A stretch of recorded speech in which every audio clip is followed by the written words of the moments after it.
This account also comes to us from Ireland and was originally recorded by Lady Jane Wilde in the 19th century. It might again invoke some small comment on the differences between the Seelie and Unseelie courts in fairy lore, but that bit comes later. Right now, let's just have the story.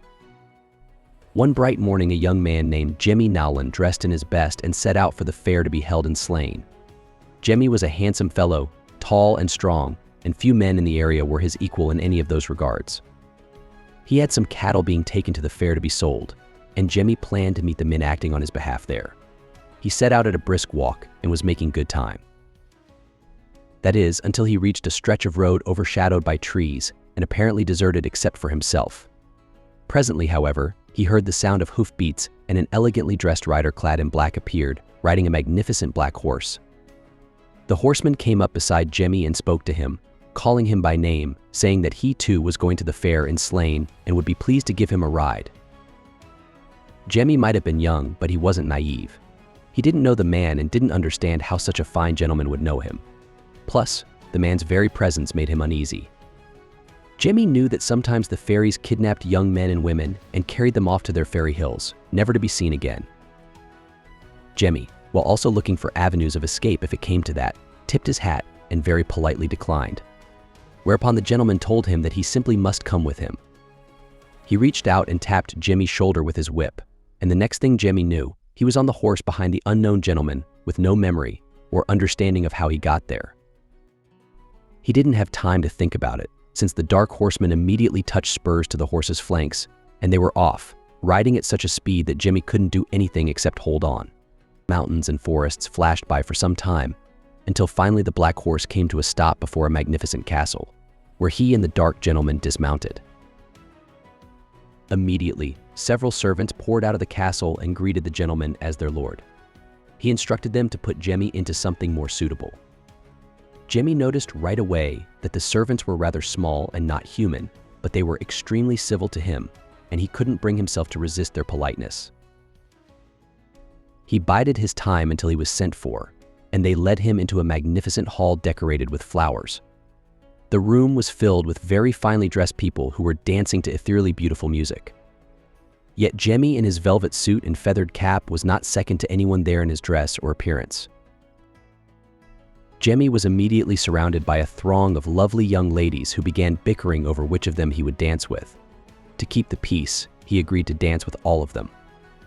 This he did gladly enough, and the dancing continued far into the evening until he was extremely weary and wanted nothing more than to find a bed and sleep in it.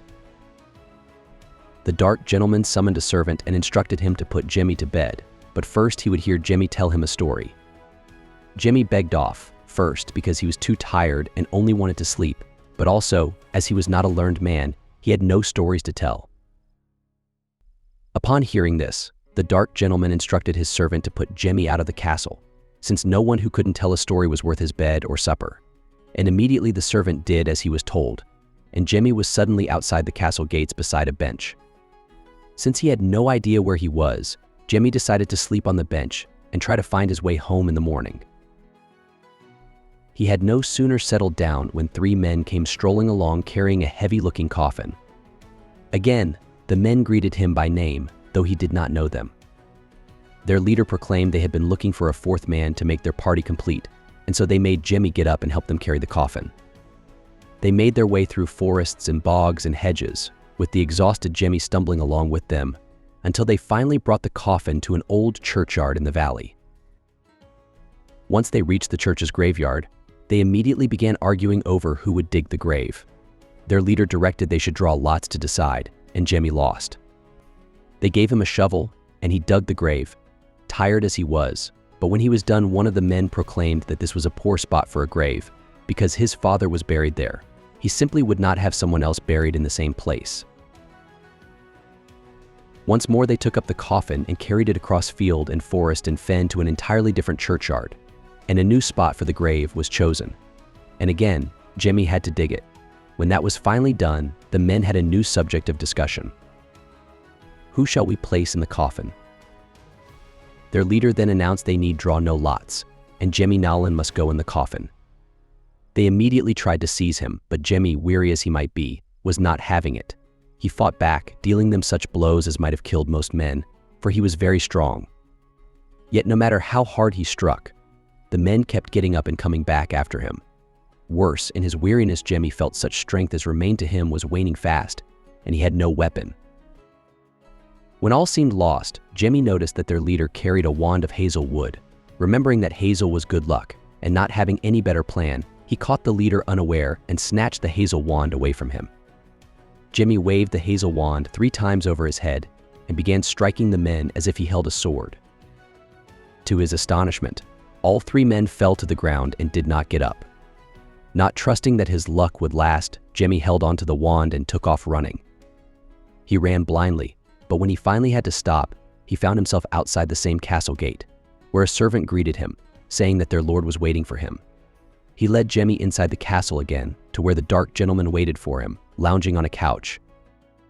He was then informed that he still must tell him a story, since no guest of the castle could eat, drink, or sleep unless they had some marvelous tale to relate. Jemmy was ready this time. He told the dark gentleman of the 3 men in their coffin and what had happened to him that very evening, and left out no detail. The lord of the castle was quite pleased with the story and directed his servants to prepare a fine meal for their guest and to bring their best wine. Yet when Jemmy had eaten and drunk his fill, he felt strange. He immediately fell down on the floor of the castle, fast asleep. When he awoke the next morning, Jemmy found himself under a haystack in his own field. The fine velvet clothes from the castle were gone, and he was quite the sight after his adventure and grave digging. Worse, he soon learned that his cattle had not sold, since his assistants needed him to set the price, and he had never arrived at the fair. The only thing he had to show for his ordeal was the hazel wand, which he still clutched in his hand. The story ends with Jemmy swearing what he would do with his Seelie if he ever met the horseman again, but it seems unlikely another meeting would happen. Lady Wilde noted that Jemmy had no reason to suspect why the fairies, for such he knew they were, had played such a cruel trick on him. He had broken no taboos nor done them any injury. Lady Wilde suspected it was out of spite and for the envy which they bear the race of humans, which was a common belief at the time. With all due respect to Lady Wilde, I don't think it's that simple. Personally, I think it's more likely the fairies just enjoy a good prank, and were such fine objects of said pranks, so why should they resist? As for Jemmy's losses and the injuries done, what was that to them? Judging from this example, there's only one conclusion. Absolutely nothing. Seelie or Unseelie, they just don't care. One needn't speculate about envy, spite, or malicious intent against that one fact. It stands quite well on its own.